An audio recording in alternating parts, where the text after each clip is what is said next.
Nobody's talking about extermination. No one ever talks about it. They just do it.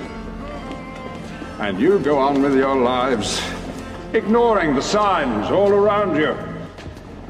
And then one day, when the air is still and the night has fallen, they come for you. Excuse me? It's only then you realize what you're talking about organizing and committing. The extermination has already begun. Make no mistake, my brothers. They will draw first blood. They will force their cure upon us.